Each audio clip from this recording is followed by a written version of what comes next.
All right, all right, all right. Greetings, family. It's Baba KenAmen. This is a wake-up call. This is another extension of one of our episodes we're working on called Baba on being a father in the hood. We started off, you know me, I started off with a whole lot of passion concerning this topic because essentially we started off on this idea that we're going to debunk the myth of the absentee father. Yeah. But so far with the interviews that I've been going through, I don't have to waste any more time about that. The myth has already been debunked. As a matter of fact, it's debunked in my world by the deep, rich, insightful conversations I've been having with brothers about being a father in the hood, about being a Baba. Okay, so today I want to, like everybody, to welcome our very special guest, Brother Mario Abney. Say to the people, my brother. What's up, brothers and sisters? Bless, peace, peace. Yes, peace. I bless it, bless it. This brother here is a musician, but more than anything, more than being a cold-blooded ass trumpet player and a real solid metaphysical king, this man here is a dutiful father. You know what I'm saying? So I've been interviewing a whole round robin of different types of fathers. So I definitely had this brother on the show because I wanted to get a true and living example of a married man on the show. Brother man is married to the beautiful sister Kelly. They have a beautiful child, Aura. And from what I understand, I think they have some cornbread in the oven as well. Am I speaking proper, brother? Yeah, very proper. Yes, give thanks. So look and see how the pride, the feeling, the glow of manhood and father came on the brother's spirit. You know what I'm saying? Yeah.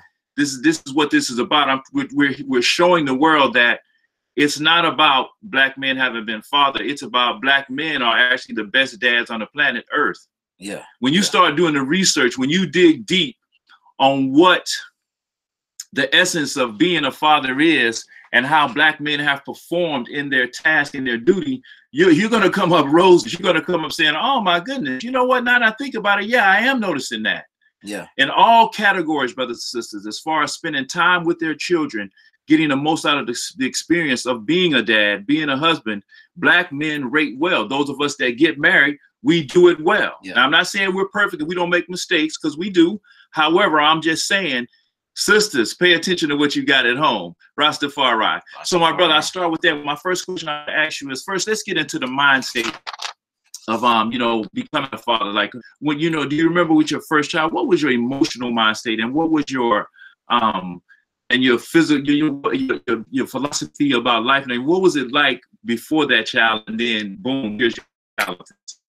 Well, when my first child came out, my emotional mindset was like, oh man, this is awesome, and it's like another little me. It was like it was a little boy. I knew it was gonna be a boy. We knew it was gonna be a boy. When I first seen him, it was just like, look at this little fella. He got a nerve, that boy. Yeah, man, this guy got a plan, man. He know what he want to do. He was here. You could just tell.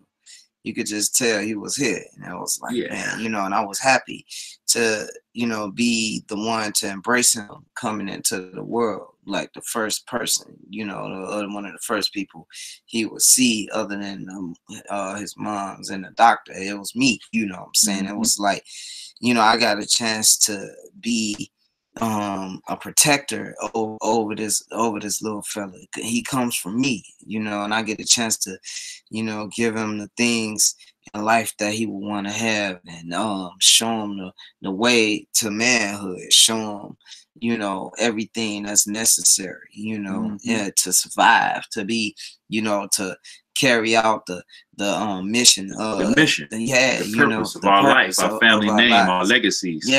Yeah, ours and theirs. Yeah. My last interview, the brother was talking about the two-way street of parenting, man. Yeah. Talking about how, you're here to guide them, but you're here to learn from them as well. You know what I'm saying? And so you learn things about yourself through them coming too. Because one of the things that happened with me was, like you said, that overwhelming feeling of, whoa, I have to provide for this human being. I have to take care of this human being. Yeah. That's my responsibility. And like you said, when it's a boy, oh, I know what you mean. It's like I was ecstatic, man. Yes, it's like, indeed. This is like me plus, like, I get a chance to, to create you know, an even better version of myself, you know what I'm saying? And I get a chance to see it through, you know. That's where I was at, you know, my emotional mind state. You know? Give thanks, and, man. you know, each child brought a different energy into my life. So, you know, I got 3, and we got 1, and my queen and I, the one that I have now, my queen forever. You know, Yes, yeah. Matter of fact, what one word wife you describe? Because that's what like you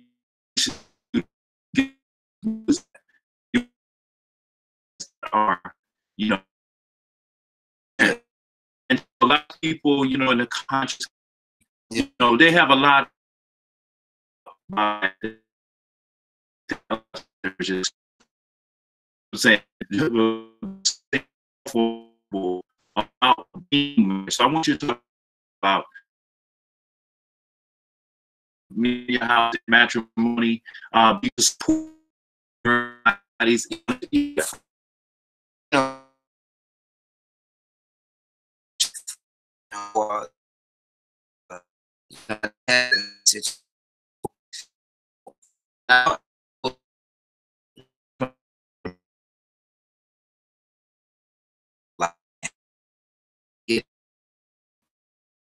you know, when my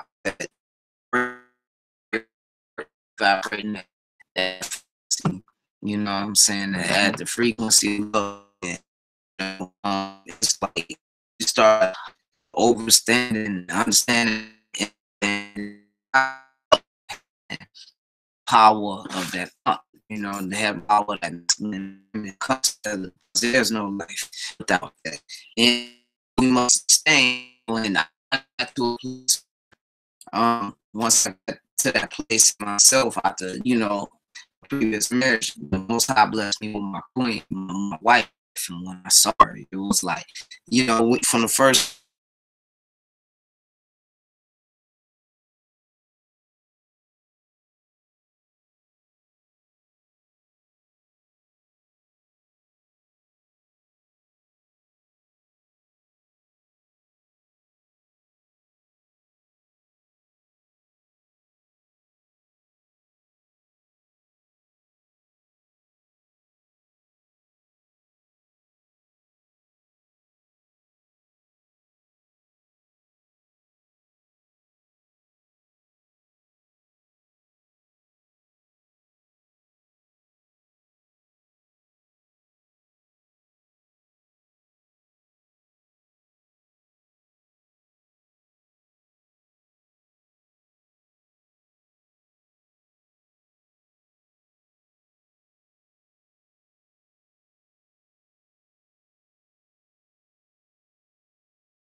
Yes, I. You're good. Yeah, once again, you know, every time I go good, you know, that system crash. We're not worried about nothing though, because ain't nothing to get back. In fact, a revolution is not like a bloodbath. It's not this big you think it is.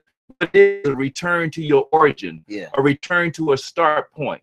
You see, an RPM, a revolution per minute, means how many times that wheel revolves to that beginning point per minute, revolution per minute. So let's not be confused with the false. Let's look at reality. Sometimes the sweeping change, the revolution takes place in the mind. And then you will watch as it makes manifestation in your life every single time. Conception starts a new idea, a new thing, another action. Conception can bring forth a seed. That's what we're talking about today is fatherhood, the power of being creators in our community, the power of using the platform of fatherhood to create better communities, to provide more for our family, to provide more for our community. So this broadcast is about, and that's what it's going to be. So so one of the things with coming with being married sometime is you know, you've been married to Sister Kelly for how many years now? We're going on 3 years. Okay, going on 3 years now. So Sister had a son when you you know, came into the marriage. So I wanted you to talk about the science, the wisdom of coming to a blended family situation. You like to call it out here in the urban. Well, you know,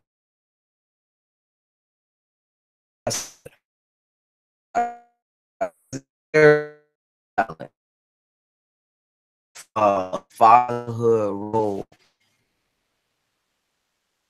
of a teacher, and it's several levels to this. The first level is, you know, after, you know, building with the child, or as you build with your stepchild, you know, you should always respect their own father, you know. And this, you know, I think younger brothers need to really, you know, you mean respect the father of the father of the stepson. Right. Okay. Yeah, you need to respect their, you know, father. You know, it's no fair and perfect love. When you really solid in yourself, you're not worried about anybody taking anything from you. You'll hear love, right? You know what I'm saying? So when you want to make sure that, you know, teach your stepson or stepdaughter, but you don't want to get in the teaching of the teaching of, you know, their biological father. You want to and lead, you know what I'm saying? And sometimes, you know, you have to lead from the position of observing, and the lead position of you know, teaching, you know, not always do that, you know. It's more so, you know, as a stepfather.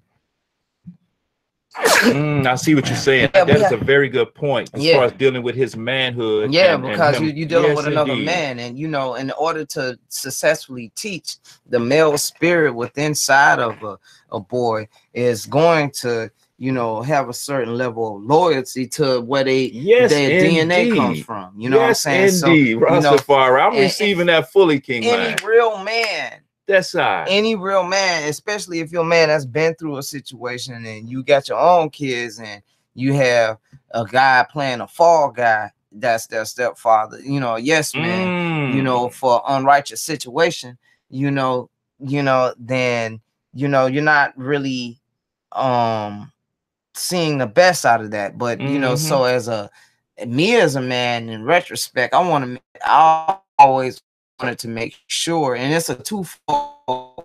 Real man is going to aid and assist in building a nation. You know what I'm saying? That's right. You know, so you shouldn't war with the youth of the nation, the youth of the nation, or where their DNA come from. You know, that's right. You shouldn't play a hand in the system by helping the system destroy the connection between, you know, generations, father and son. Father and yes, son. If indeed. you stand on anything as a real black man, you shouldn't do that. You know what I'm saying? Because ethics, you know, poor ethics, you know, you can't build a nation with poor ethics, you know. So, you know, moving on to that, you know, you get to the actual relationship with your stepchild, you know what I'm saying? And, you know, knowing that they have a father of their own, you should never try to replace their father. You should, you know, if work to enhance and work from that position. Yeah, enhance. And say, tell them, hey, look how lucky you are. Not only do you have your father that helped bring you here, you even got me who's going to respectfully help you along the way to become a man. And I'm, yeah. And yes, I see. And see, that's one of the things that I found in my research, man. That's one of the things that we do. We bring in the level of insightfulness to fatherhood that white and Latino men don't do. And I'm not trying to start a war with my white and Latino fathers. I'm just saying, when I looked into this thing, going after debunking that myth about absent black fathers, what I found was that we the dope fathers. We doing it, man. It's just some insight. The stuff you talking about is real, King, man. You just gave some real stuff, because I believe that you should not, in order to teach a young black man, this is a lesson to everyone out here, black men and black women who are raising children. Our job is not to break our children down to build them up. Our job is to lift them up where they belong and never get broken. Lift them up. We are not the breakers of children. The whole breaking thing comes from slavery. That's right. You don't whoop anyone into submission. And you know, when a child is born, you know, they're pure spiritual beings. The longer you're on earth, the more carnal you become. So we are here to guide them back into their spirituality as they go through life, because as you go through life, you know, you go through your carnal phases, and as you get older, you go back into your spiritual phases, you know, from youth, where you're young, to when you get old, you become wise. So our job also as fathers is to guide them into the spiritual wisdom and keep them wise. Yes, keep them wise. Yes, sir. And the sessions that we've had with our sons, so a couple of times they've just asked us, you know, why is it that you guys are going in like that? And what it is the time. This is a special message for fathers when you're fathering from afar. And just, so those times when you have your son for summer, or you have your son for, you know, the Christmas break or whatever. These are valuable times, kings. You take advantage of those times. You don't sit around complaining about the times when you're not with them. You make sure when you're with your son, you let that man know that you're not trying to break him down. You only seek to lift him up where he belongs. And you reckon that I might be hyped like this. I might be lecturing to you, son, because I see the value of making sure I spend my time with you, letting you know what I'm supposed to let you know, because that's my job. Our job as men for our sons to let them know what they need to know, so that they can operate soul first, not carnal, like the man was saying. I love the way you use that word carnal. And so I want to take a minute right here too to also say too, in the spirit of fatherhood and tip, brothers, I know you've heard the thing that, you know, the woman is in charge of the nutrition of the family. That's sort of true, but I'm not going to throw it in her hands like that. I'm saying to you, you have to be a wise, intelligent king man about making sure that your family gets what's best as possible to eat. That's all you have to do. And you'll end up eating right doing that, because a proper nutritional diet cuts a lot of these so-called diseases and problems in school. All that stuff gets cut off to pass that diet. So brothers, participate in the righteous diet of your family and bring that to fore. Make that the case. Rastafari, even speaking on that, you know, I mean, as men, as fathers, there are challenges that are so embedded into the culture we live in. Sometimes we never even realize what we're up against. I mean, so, you know, you embrace, even though those challenges are there, when we can embrace, you know, the opportunity to further our DNA in the generations, you know, and lord over our houses, because our women need us and our children need us. You know, we live in a system that says women, men, women, and children.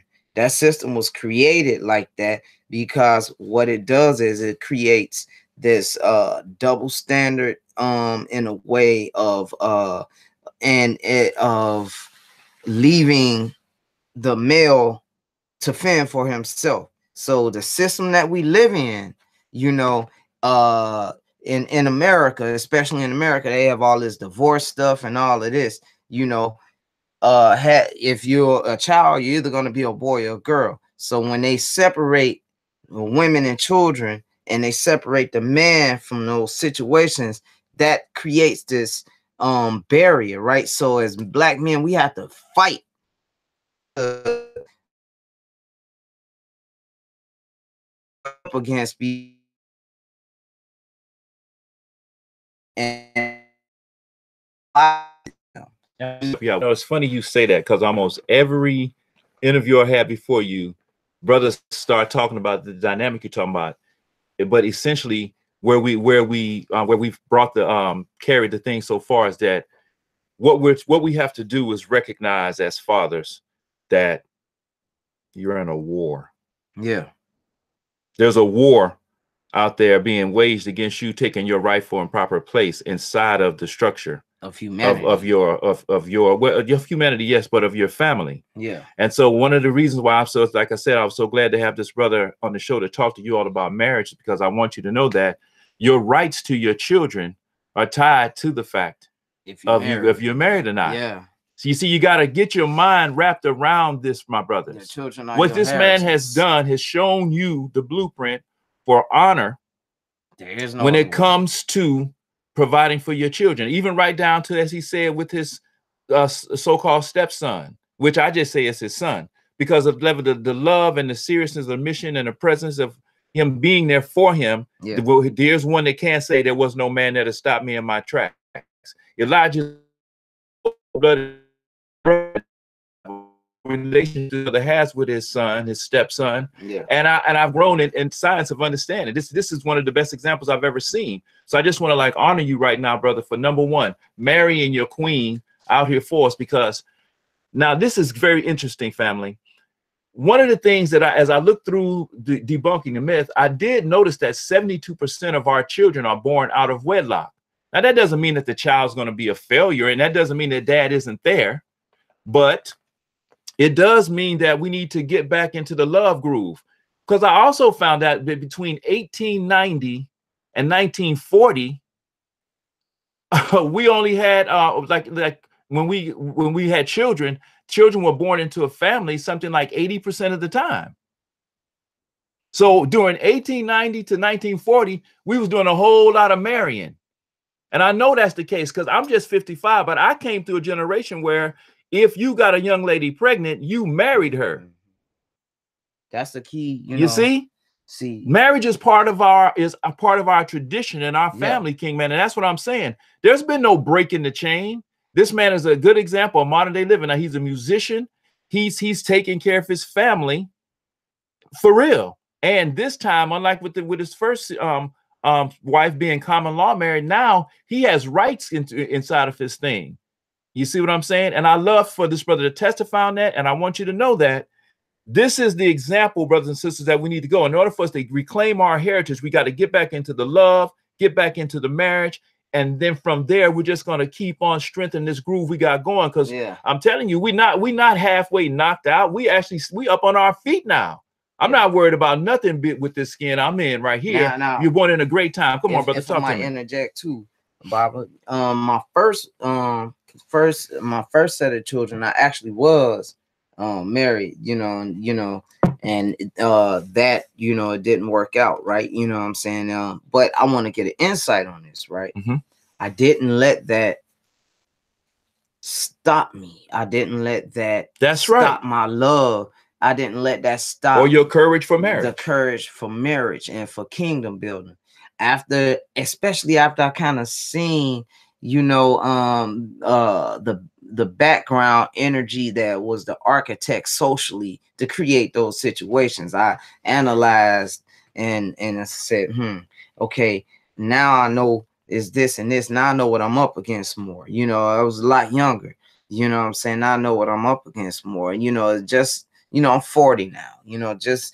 Just being where I'm at right now, I've been able to analyze, my own actions, you know, in my youth as opposed to in my still youth, but older youth, you know what I'm saying? I mean, now and I can analyze even my own actions and say, you know, a lot of times as men, we have to really not follow our ego. You know, we not have, you know, as a father, you know, sometimes you have to be like a kung fu master and just sit back. No, I think all the time. You know, yeah, all the time. You have to sit back and analyze. You know, the responsibility is on you as a man to make sure that your family survives and sustains. It's protected, provided for, maintains. So it's like spiritually, physically, you know, emotionally, all of those different levels, you know. And you know, it's an honor though when you think about what our ancestors were denied, how we had to fight to survive, you know. And now, you know, although we have to fight to survive in a different way, you know, the best way to fight is by building a kingdom. The best weapon against what they call white supremacy is black love. That's right. And family, black love and family. Black love and family, you know, because I mean, I thank God for my queen. You know, a woman is the gateway to, you know, manifesting in the physical realm. Indeed. So much so that she bears your seed, not just your seed as far as your child, but also the seed of your essence, of your being, your That's ideas. Right. That's right. You know, and everything that stems forth. So your kingdom is dependent upon your queen.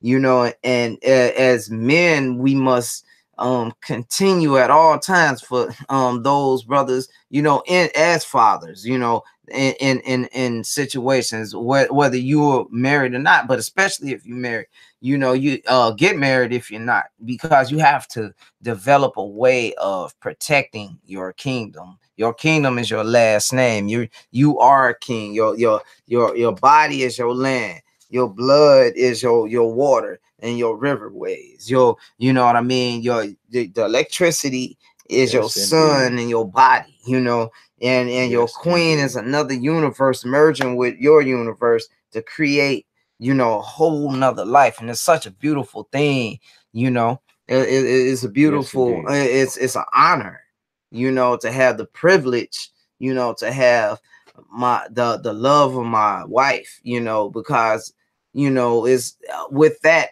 she brings another universe, another world. You know, now we have worlds merging. You know, now our DNA has created a whole nother being. You know, something from a whole ethereal plane. You know what I'm saying? And you know, our relatives. You know, now we're even bigger family. There are more of us in number. More talents are coming together. More dreams are coming together. More associations coming together. And this is the power of family. The power of family is the power of kingdom. You know, it's the power of kingdom building, because a kingdom is a network of kings and queens, and a network of high officials. It's a network of families. A kingdom is a network of kinfolk.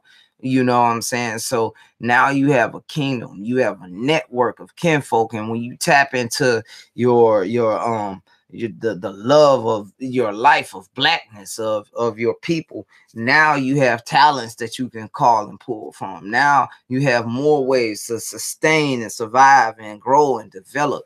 This is the power of kingdom building. You know, we can depend on each other. You know, family is blood. Blood is life. You know, and the key to that is fatherhood on our behalf. You could be a regular guy running around here. Maybe you can start a couple of business or maybe win some championships. But what is your legacy with your children, man? Yeah. What did you do with your seeds, your progeny in particular? Did you produce those children out of love? You see, we have to keep it real, family. Let's keep it in. This brother, as you can see, we talking about fatherhood. You see how deep this thing goes. It goes into answering the deeper, more mysteries of life. You know, not only the mysteries, but the things that we must master. We must become masters of our own destiny. That's what this brother's talking about. Building a kingdom for a man is being a master of his own destiny. Yeah. Understanding that you don't wake up in the morning looking for someone else's idea to get the paycheck from so that you can like parcel out your life. You start with your mind, your creative innovation, and you move forward in the spirit of your light. And nothing is more divine when you find that place and stuff, sense of purpose for yourself. And then on top of it all off, you want to share that with your children. Yes, fatherhood is the supreme jewel and nugget of living as a man. It's the highest level of existence. Believe it or not, to all my sex addicts out there, listen, being a father is a greater high than that orgasm that you're going. You actually have gone nuts, my friend.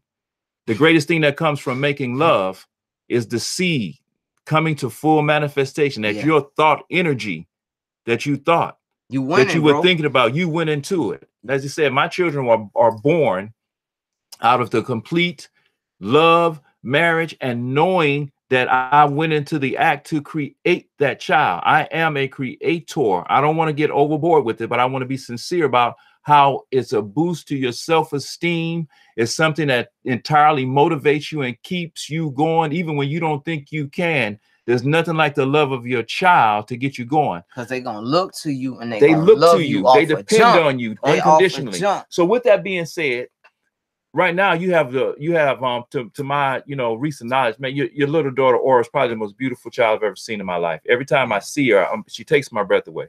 So I want you to do a little bit now. We talked about sons and kingdoms, but now I want you to talk about means as a man concerning his baby girl, man. Come on, talk to me a little bit. All right. I actually have two daughters. I have my oldest daughter, Nyla, and my baby girl, Aura. Okay. As a father of girls, it really puts things in perspective, about how you want to protect your daughters, how you want your daughters to grow up, how you want them to present themselves in the world, man, as a father of little Aura and Nyla, you want to show them the beauty of the world. You want to, keep their innocence protected. You want to lead and guide them in a way where they become the type of women that can do great things and sustain nations, where they keep the sweet babiness that you see as a little girl. When you see that sweet baby little girl, a woman shouldn't, I don't feel like, grow up to be anything any less divine. You know what I'm saying? Because when you're seeing the sweetness of a baby girl, you're seeing the sweetness of the female aspect of humanity at its purest and its most loving, and you should never want to lose that, because when you lose that, you stop looking at yourself as that baby, and I think the world makes your heart hard in that way. And I feel for any person that doesn't have it in themselves to tap into that little babiness, that infancy, that infancy of innocence. So as a father, when you see in a hurting world, and you see a lot of mean or angry women or hurt women, or you see it's a hurting world, and you see that as a father, as a protector, you want to make sure that you can do what you can do for them never to see that side of the world, because my little girl, all she look for is the next smile. You know what I'm saying? It's all she looking for is the next smile, and that says a lot. All she's looking for is the next laugh. That's love. She's pure love to me. She's not, So as I was saying earlier, our job is to guide them into their wisdom, guide them into the purest states of their humanity. You know what I'm saying? Keep them on that track, innocence, and that trajectory path. That's the thing too. That's one of the main things I focus on, is protecting my daughter's innocence. The philosophy I had as a young man, it came about from just looking around the world, like you said, and I told a couple of young brothers that a violation, to physically violate my daughter or to make a mistake in that regard is a life or death situation. As spiritual as I project myself to be, when someone is attempting to bring harm to my daughters, my wife, my mama, you're looking at a born again savage. Yeah. In that instance, we have the right to fight when the situation is right. Yeah. You have the right to fight, and that's when the situation is right. That's the other aspect of tapping into fatherhood. You know, I mean, Lord forbid I have to go into a crazy side within myself, but I'm very capable of, you know, being a warrior. The ultimate protector. Ultimate protector. You know, I am a warrior at my heart. You know what I'm saying? And, you know, I express that depth through my music, you know, but, you know, it's there, you know, and as a father, there's also that part of you. And as a husband, is also that part of you where, you know, you always looking to protect your family. I know, even down to like, I'm always the last one asleep, you know, like I want to make sure the doors are locked and everything's tight. You know, I make sure like I kind of sleep a little light so I can hear the whole house when I sleep. You know, I mean, just, you know, I make sure my family prays together. You know, I make sure we pray, you know what I'm saying, as a family. You know what I'm saying? And this spiritual protection. I make sure that, you know, I feel the spiritual resonance of the Most High in my space every day. And I make sure I connect with that in my thoughts so that my family is protected, you know, against the negativity of the world and the evil of the world. You know, as a father, you when you see the different things going on in the world, you already know there's a certain level of, yeah, if I have to go there, I will, you know what I'm saying, with any and everybody to protect my family. You know, like there's that level. It won't be me. You know, there's that level of that in your head. You know what I'm saying? Either way it go, it's not going down. That's just the way you see it in your spirit. You know, and I think it's a certain level of that you should pridefully own. You know what I'm saying? Yes, indeed. As a father and as a man. You know, when you said that, just several things came to mind. I thought about a situation. I was in Atlanta one time with my whole family, and I was vending. I think I was at the Sweet Auburn Fest. And I noticed a brother across the distance kind of looking at me a little bit, almost kind of like me mugging every time I would kind of look at him. And I kept saying to myself, am I being paranoid? You know, but finally, you know, my spirit just said, you know, I need to go see what's up with this brother. Because, you know, my whole family was there. Because on one level, the reason I noticed him is because I was looking at when I went out to go look at my booth, I saw my whole family there, man. I almost broke me to tears to see, you know, man, I praise the Almighty right on the spot for being able to be an artist and carrying my family on the road with me, and we making our living. But that same energy created, like I said, the super protector me. So we, you know, with my, you know, tools subtly in my hand and everything, you know, and I know I was looking like, you know, Black Jesus, of course, because I was back then, I was rocking my all whites a lot, you know. Yeah. And so I asked the brother, I said, King, man, you know, I don't mean any disrespect at all, but I'm feeling a little bit uncomfortable about the way you just, you know, looking at my family. It seemed like you're me mugging me when I every time you and I touch eye. Yeah. And he's like, well, you know, my car's parked back there in the back thing, and the people wouldn't let me go, you know, tell me, you know, because the thing, you know, set up and such and such. And I said, well, you know what? I can use that space that you're trying to get at, so I will gladly move my rig and everything so that you could get your car out and you can pull up out of here, bro. You see? So what I'm getting at is that this brother had a menacing look to him, and I could have easily gone into the bag of, you know, man, I'm not gonna mess with this dude. I can see where this is gonna go. But my spirit, with this dude looking at my family like that, I just was like, you know what, man, what's going on with you? So I was like, so he was like, man, I apologize. You know, he totally broke from his spirit. You know, it's like, yeah. And I was like, yeah, man, let's get your car on out of there. And see, when you move with the spirit of the Most High and you knowingly and comfortably, it's a whole things will move out of your way or open up for you. That's right. And, you know, brothers, I would, you know, also encourage you all to, you know, at times as a man, you're going to see things that your wife don't see. You're going to, because you're the lead, you're the head, you're going to, some things that the Creator put on your heart might baffle you. And, you know, and your queen, your wife might be saying like, why are you doing this? You know what I'm saying? You got to be like, trust me, queen, you know, and respectfully let her trust me, sister. And I put this in the hands of the Almighty. And even when the pressure is on, you know what I'm saying, you have to, that's when a lot of brothers might break, but that's when you gotta like tap into your manhood and tap into your resounding power as a man to stay committed to what the Creator's put in your heart. You know what I'm saying?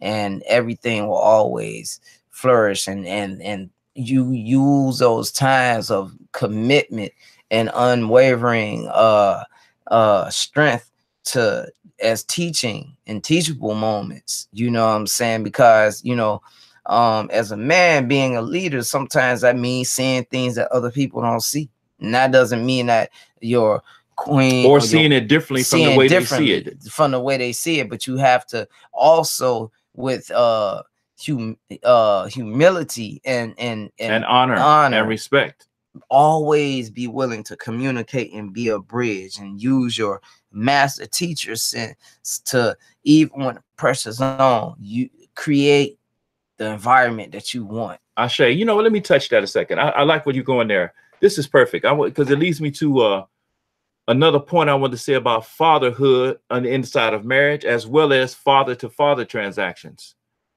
One of my elder teachers, when I was seeking counsel from him on how to better communicate with my father, as my father began to slip into situations, he didn't realize, but he'd given me the same advice when I'd asked him about talking with my wife at the time about situations of dealing with tough situations. So he gave me the same advice for my dad that he did for the situation on her. And what he said to me is that, remember, the situation that you're in with your wife or with your father is that you're bound together by, you know, a covenant that cannot be broken. And that one of our jobs, once we are in love with someone, is to make sure that we're not condescending with our help, even though the thing has changed. Because as he was telling me, even though you've changed and now you're the parent of your dad's behavior is more childlike and you have to be responsible, that still doesn't mean you have to be dishonorable or disrespectful in helping them. Yeah. And since you know the transition is there, since you know you live in the realm of holy matrimony, then that means you have to govern yourself and use ethics about the way you push the family in a direction. And yes, lead, but make sure you respect your wife in that leading. And also, yes, indeed, a lot of times the feminine aspect will be hip to some stuff that you can't see. That's right. As a king, and your job as a king sometimes will be to submit and let her lead the way of what her knowledge area is and her power is, and sit true indeed, you know, and let it do. Let the balance occur. Because you can't do it all, you know. The queen has powers, you know what I'm saying, and her powers are not to be put on the show, you know. So it's like you have to submit as well, you know, and that's part of leadership. Give and because take. Leadership and as above, so below. Yeah. The Creator blesses each energy with specific gifts and abilities, and in order for the balance to be there, each ability and gift must shine and vibrate on the level that it's supposed to. Absolutely. Yeah, absolutely, man. This has been like a very, very rich, you know, fatherhood, you know, cipher, etc. Brother, I just want to thank you. But in parting, man, I did want to get some questions into you about some insights on what it is to, you know, lead and take care of your family, some of the different type of side hustles and things you have to do to make it as a musician and take care of your family. But we talk about that all the time. But last but not least, man, by all in this documentary, I'm giving brothers the opportunity to, you know, give a special shout out or a message of love for the children that are far that you don't see every day like you see with your ones now. Is there anything you want to say to your children, you know, out there, man? So yeah. Yes, I.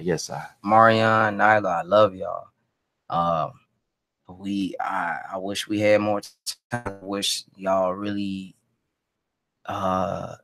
was, you know, in my household, you know, and hopefully one day those things take place. If it don't, while y'all kids, you know, we'll have to make up the time when we grown. I do my best to, you know, be in y'all life, and I hope that y'all really know that I love y'all with all my heart. You know what I'm saying? It's not, you know, I'm sorry things are the way that they are between the communication with your mother and I hope that, you know, in spite of those things, y'all get a chance to be a I get a chance to be a greater part in y'all life, and y'all get a chance to be a greater part in my life, you know, as well. You know, I have lessons and things to teach you all that, you know, you know, we haven't got to, you know, and it's a whole nother it's a whole nother universe over here y'all need to know, you know, and you know, I'm here for y'all.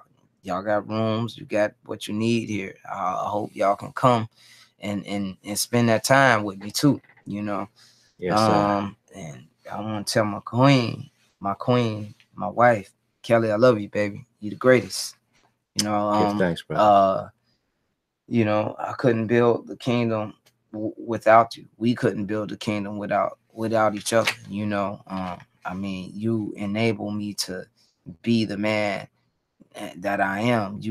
With you I can express that, you know, and I thank God that he's blessed me with you in my life, so I can, you know, because of you I can live, you know, and you know, and vice versa. I will hope, you know, and I believe and I know, you know, so I give thanks for you, Queen.